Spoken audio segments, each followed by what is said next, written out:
Napatay ang usa ka minor de edad human maligsan og mini dump truck sa Upper Piedad, Bato, Toril District, Davao City, bandang alas 7:50 sa buntag, Oktubre 2, 2025. Ang biktima usa ka estudyante, 17 anyos ug residente sa Mamak Compound, Bato, Toril District, Davao City nga walay lisensya, OR ug CR sa motor. Subay sa report sa kapulisan, parehong nagsubay sa kalsada sa Berhen de los Remedios ug padulong sa barangay Bato.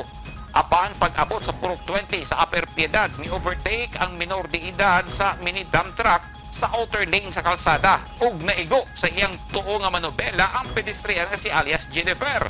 Tungod sa impact, nahagbong gikan sa iyang motorsiklo ang minor de edad ug naligsan sa likod nga bahin sa ligid sa dump truck. Girespondihan dayon sa mga rescuers sa Barangay Crossing Bayabas, Toril ang nahitabo ug gidala sa SPMC ang Batano na pangideklarang dead on arrival.